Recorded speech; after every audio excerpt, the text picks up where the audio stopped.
My name is Jimmy Carter, and I'm running for president. He was the longest-living former president in U.S. history who redefined the post-presidency with his dedication to faith and public service. Outside of his native Georgia, Jimmy Carter was a virtually unknown politician when he ran for president in 1976. He grew up in the small town of Plains on a farm with no electricity or indoor plumbing. Carter attended the U.S. Naval Academy, studied nuclear physics, and worked in the nuclear submarine program.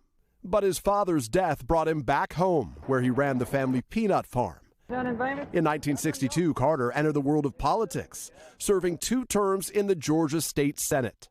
Jimmy Carter. Before becoming governor. In the Old South, he was something new. The time for racial discrimination is over. But beyond Georgia, many still did not know who Carter was. He even stumped the panelists during an appearance on What's My Line in 1973.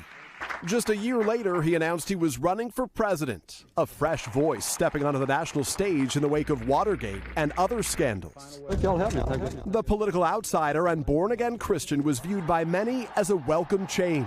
Carter narrowly defeated President Gerald Ford in the general election, becoming the first president from the Deep South in nearly a century.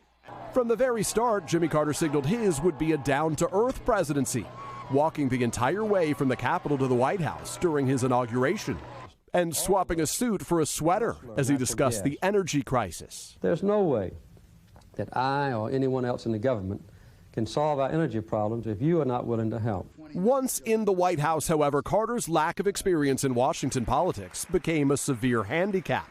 Congress blocked some of the key legislative initiatives he prioritized, but Carter found more success with matters of foreign policy, emerging as a champion of human rights. No member of the United Nations can claim that mistreatment of its citizens is solely its own business. The Camp David Accords, a major achievement of his presidency. Carter led marathon talks between Egypt's Anwar Sadat and Israel's Menachem Begin, brokering a historic peace treaty that is still in place today. A Soviet invasion of Afghanistan prompted Carter to boycott the Moscow Olympics. Then there was Iran, where dozens of Americans were taken hostage, the crisis consuming his final year in office. Any encouraging news from Iran, Mr. President? No. A mission to rescue the hostages ended in tragedy. It was my decision to attempt the rescue operation. The responsibility is fully my own. At home, when the economy tanked, so did Carter's popularity. Long lines at the pump became a familiar sight with widespread gas shortages. The erosion of our confidence in the future.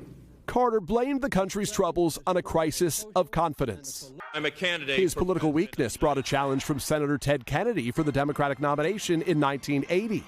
A race Carter won, only to face an even more formidable opponent, Ronald Reagan. I'll bring new hope to America. Jimmy Carter lost his bid for re-election in a landslide, but he never lost faith in himself or in his principles. Carter's love story was one for the ages. He married Rosalind Smith in 1946. The girl he knew throughout his childhood became not only his closest friend, but his most trusted advisor. The best thing I ever did was marrying Rosalind. That's the pinnacle of my life. They went on to have 4 children and more than 20 grandchildren and great-grandchildren. After leaving the White House, the Carters dedicated themselves to public service. We made some very careful plans over a period of time, and now I would say that this is the best time of our life. In 1982, they established the Carter Center, committed to advancing human rights and promoting democracy around the world.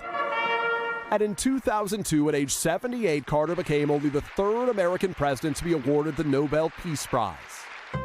His work for Habitat for Humanity spanned decades, and both Carters continued their work well into their 90s, celebrating milestone birthdays and anniversaries.